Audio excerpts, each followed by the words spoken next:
Let's start the new point, that is the vapor pressure of solution of liquid in a liquid. If you are going to take a binary solution, that is a A1 and A2 in a closed container, then both liquids get vaporized and at equilibrium is established between the vapor state and the condensation state. Then that both components are present in a vapor phase, that the partial pressure of the components are related to their mole fraction. What happens? The both liquids which are present in a closed container, they are at a equilibrium, and the vapor phase of this solution are given by that are related with the mole fraction, and that mole fraction and the partial pressure of that particular components is given by the Raoult's law. That relationship is given by the Raoult's law. So what is the Raoult's law? So statement is that the partial vapor pressure of any volatile component means the components which are easily vaporized, is equal to the vapor pressure of a pure component multiplied by its mole fraction. Vapor pressure of pure component is given by P10 and multiplied by its mole fraction. So whatever that compounds are there, that mole fraction may be x1 or x2. Now we are considering for the binary solution. A1 and A2 are the binary solution components. P1 and P2 are the partial pressure. P1 and P2 are the partial pressure of both components, and X1 and X2 are the mole fraction. So these quantities, if you are going to put in according to Raoult's law, so what is that partial vapor pressure? That partial vapor pressure, now we are considering for the first component, that is the P1 partial vapor pressure, that is given by the vapor pressure of a pure component. So it is given by P10, and the mole fraction of that is given by P10x1. Thus, if you are considering the second component, the partial pressure is given by P2, and that according to Raoult's law, it is given as a P2 equal to P20x2. Okay, so these are the partial vapor pressure or partial pressure. These are the partial pressure of component A1 and A2. Okay, so we are having the Dalton's law. The total vapor pressure is equal to the partial vapor pressure of that components. So total vapor pressure or total pressure is equal to given by P equal to P1 plus P2. Suppose we are going to substitute these values into this equation, then we are getting P equal to P1 0 x1 plus P2 0 x2. You are being given equation as a 2.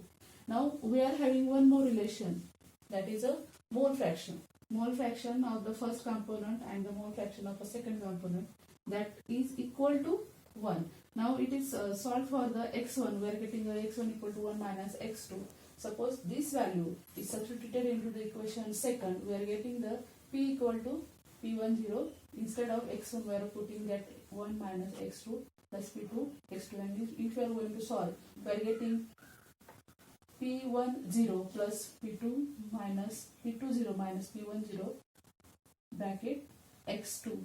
That is the pressure, total pressure of that particular solution.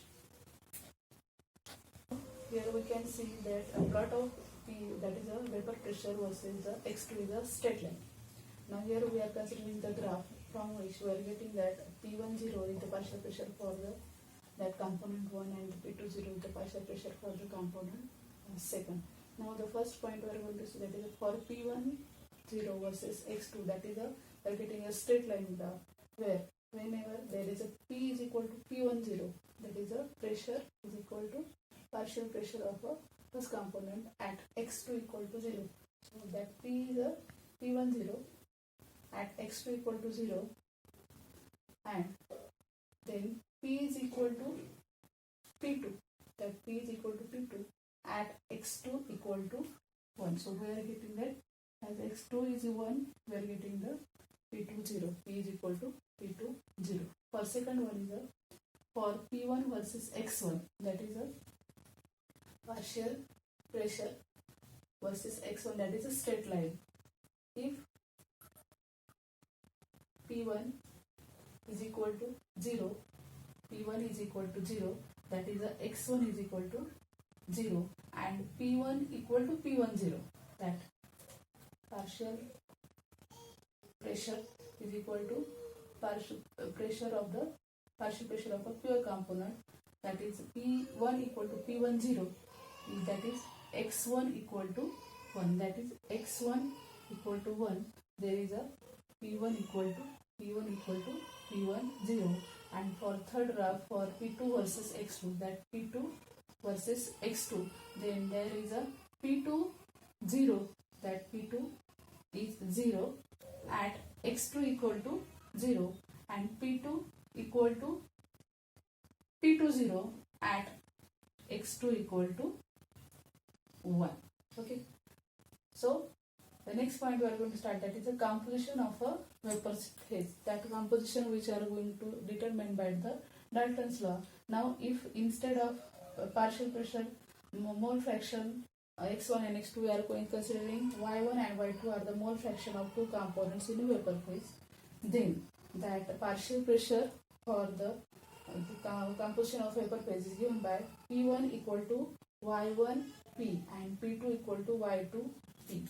These are the partial pressures and y1 and y2 are the mole fraction of two components. Then the total vapor pressure is given by P equal to total vapor pressure is given by P equal to P1 plus P2. Next point we are going to start consider, that is the ideal and a non-ideal solution. So what is meant by the ideal solution? So ideal solution which obeys the Raoult's law. Raoult's law, what we are saying, that partial pressure of any volatile compound is equal to the partial pressure of your compound multiplied by its mole fraction. So that Raoult's law is obey for the entire range of concentration for the ideal solution.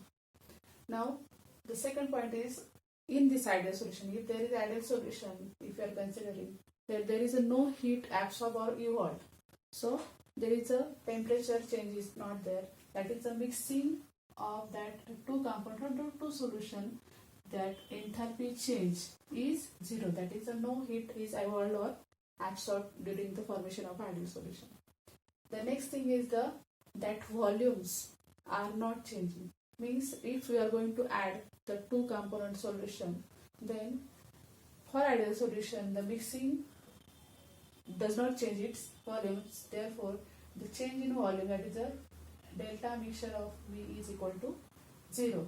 Then for ideal solution, if we are considering ideal solution, then for two components, then there is a solute solvent interaction, solute interaction, and the solvent interactions there for ideal solution, they are comparable, they means they are equal, and this vapor pressure of the ideal solution is lies between the vapor pressure of the pure component, means that ideal solution vapor pressure is in between the vapor pressure of a pure component. So this for ideal solution is not for all solution is applicable, because ideal solution is uncommon. Exceptional case is a benzene and toluene. When we are going to mix this solution, it behaves as ideal solution. So what is meant by non-ideal solution? That non-ideal solution does not obey Raoult's law, means that partial pressure of any volatile compound is exactly not equal to that partial pressure of pure component and its mole fraction. Then vapor pressure of that non-ideal solution may be higher or lower than the pure component. So that solution vapor pressure does not same as that of vapor pressure of a pure component. So there is a deviation from the Raoult's law.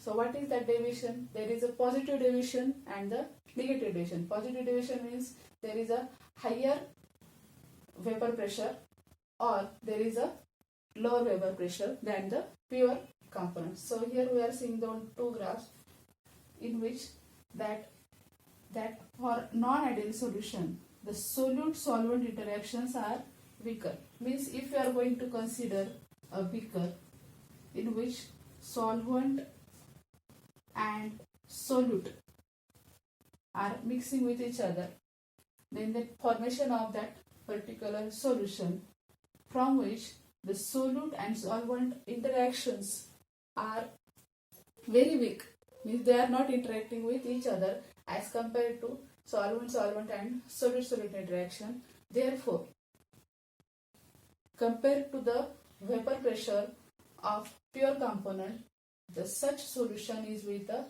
higher vapor pressure.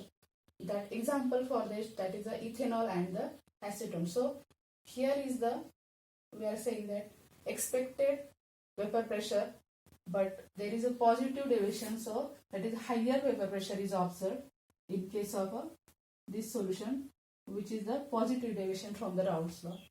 If you are saying that negative deviation from the Raoult's law, that is solute solvent interactions, means again we are considering the same one. If there is a solvent is there, solute is added, then solute solvent interaction, so bonding of solute and solvent is stronger, and therefore that vapor pressure is lower than that of the pure component. So solute solvent interactions are stronger than the solute and solvent. And then we are getting the negative deviation. Expected, we are saying that this dot line is expected deviation, expected vapor pressure, but we are getting the negative deviation, that is the lower vapor pressure than the pure component. And the example for that is a phenol aniline solution or chloroform acetone solution is there.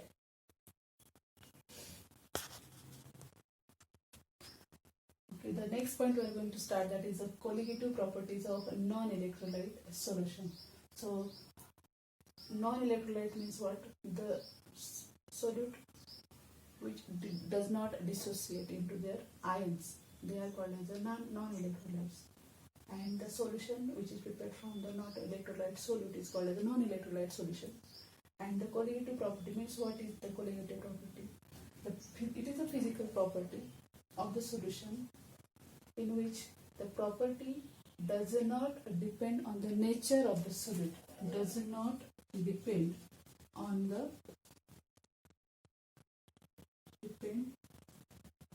nature of the solute, but it depends on the number of particles of the solute.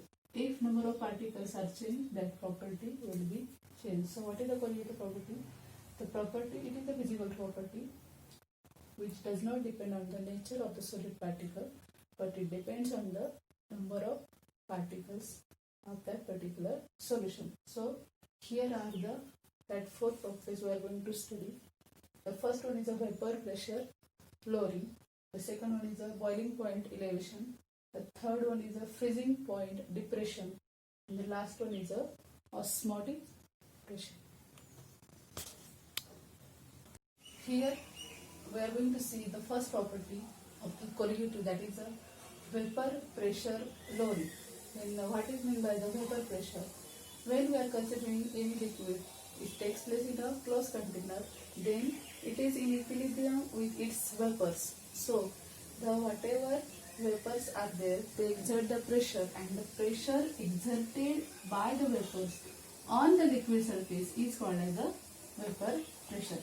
Now here we can say it is in this container we are going to take the pure solvent.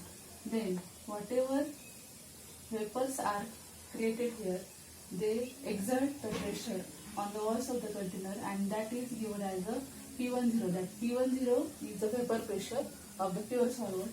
And if we are going to take another beaker in which we are going to add solute and solvent, then we are getting the solution, and the vapor pressure of the solution, which is due to the presence of the solid molecules, but this is the vapor pressure of a solution which is given as a P1. So P10 is the vapor pressure of a pure solvent and P1 is the vapor pressure of a solution containing non-volatile solute. Non-volatile solute means the solute which is not easily evaporate. Now, if we are going to compare these two vapor pressure of solvent and that solution containing non-volatile solute, then we are saying that P10 is the vapor pressure of a solvent, pure solvent, and P1 is the vapor pressure of a solution containing non-volatile solute. The vapor pressure of pure solvent is always greater than the vapor pressure of solution containing non-volatile solute. Then we are going to write that lowering of vapor pressure.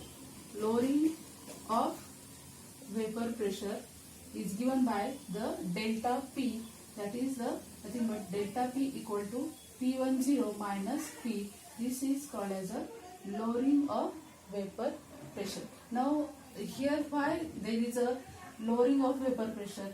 So if we are considering that container which is containing the solid particles, so here is the surface of the solution in which some are the solid particles and some are the solvent particles. Now if this is compared with the container of a pure solvent, the surface of that container containing all the molecules of the solvent, so the vapor pressure which is created is given by the solid molecules is greater because the sub-solid particles are present at the surface. So the solvent molecules from the solution not getting the surface to go into the equilibrium state. That's why the P1 is less than P10. So that is the vapor pressure of solution is less than the vapor pressure of a pure solvent. Here we are going to start the new point, that is the Raoult's law for solution of a non-volatile solute. Then what is the statement for that? That it states that the vapor pressure of a solvent over the solution is equal to the vapor pressure of a pure solvent multiplied by its mole fraction. So whatever vapor pressure of a solvent from the solution is given by the P1. Then the vapor pressure of a pure solvent is given by P10, and this vapor pressure of pure solvent is multiplied by its mole fraction, and mole fraction of the pure solvent is given by x1. So according to the Raoult's law, it is given as a P1 equal to P10 into x1. If we are going to give this as equation number 1. Now we are having the binary solution. Binary solution we very well know that is two components, one solid and one solvent is there. So for binary solution, the mole fraction x1 plus x2 is equal to 1. Derive this equation for x1. We are getting x1 equal to 1 minus x2. Suppose we are going to substitute this equation in equation 1. What we are getting? P1 equal to P10 in bracket 1 minus x2. We are going to solve this bracket. We are getting P1 equal to P10 minus P10 x2, and then afterwards this term is shifted to this side, P10 x2 equal to P10 minus P1, and then this P10 minus P1, last point was there, that is a lowering of vapor pressure is given by delta P, which is equal to P10 minus P1, that is a vapor pressure of pure solvent minus vapor pressure of a solution. So here we are substituted this delta P, we are getting P10 x2 equal to delta P. So here we can say that the lowering of vapor pressure depends on the number of moles, that is a mole fraction of the solute, means according to the colligative property, the property which depends on the number of solid particles is known as a colligative property. So this is, that is the delta P, that is a lowering of vapor pressure, is a colligative property. Now in this graph we are seeing that it is the graph of vapor pressure of solvent against the mole fraction of a solvent, which is given as a x1. Mole fraction of solvent is given as a x1. So this graph is a straight line. As vapor pressure increases, that mole fraction is increases, and we are getting this graph, that is the graph of vapor pressure of solvent versus mole fraction, is a straight line. Here we are going to see the new term, that is the relative lowering of vapor pressure. The definition for that is the ratio of vapor pressure lowering of solvent to the vapor pressure of a pure solvent. So lowering of vapor pressure of solvent is given by the delta P, and the vapor pressure of pure solvent is given by a P10. So here we are getting the formula for the relative lowering of vapor pressure is equal to delta P upon P0. We know that delta P is nothing but the lowering of vapor pressure, which is given by a P10 minus P upon this P10.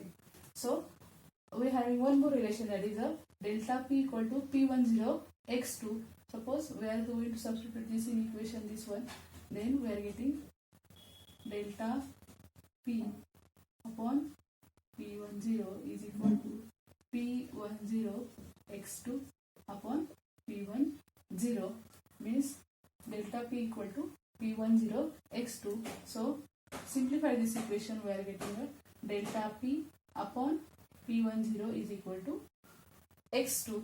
So from this we can say that the relative lowering, that is a delta P upon P10 is relative lowering of vapor pressure, is equal to the x2, where x2 is the mole fraction of a solute. So obviously it is also called as a colligative property, because relative lowering of vapor pressure depends on the mole fraction of the solute. So relative lowering of vapor pressure is a colligative property.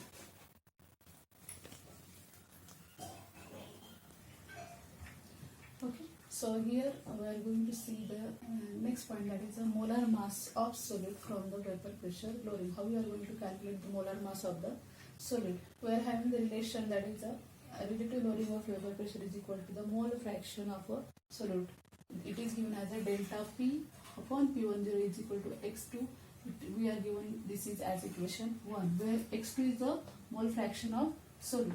Now we know about that mole fraction. Mole fraction of solute is given by the number of moles of a solute upon the total number of moles of the solution. Solution means the number of moles of solvent and number of moles of solute.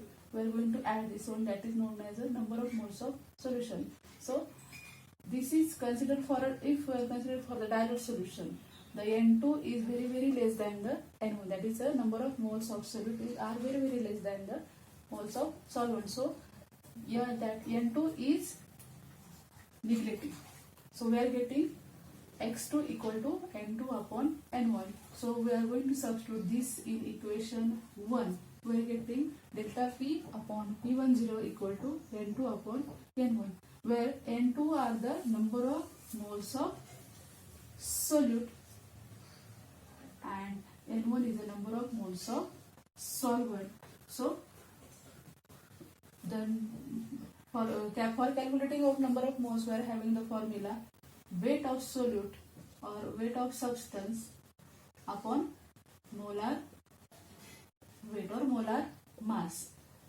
So weight of substance, for we are going to say for the solute, then it is for the molar mass is also for the solute. So we are getting that W2 upon M2, that is nothing but the N2, and for N1 is equal to W1 upon M1. So we are going to substitute the values of N2 and N1 in this equation, that is given as a equation number 2.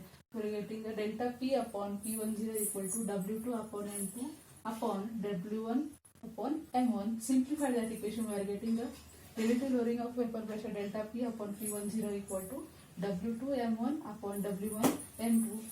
If we are going to find out or calculating the molar mass of solid, W2 m2 is straight to that side. We are getting or deriving that formula for the molar mass of solid is given by W2 m1 upon W1 into P1 upon P10 upon delta P. Here we can calculate the molar mass of solid by using the relative lowering of vapor pressure.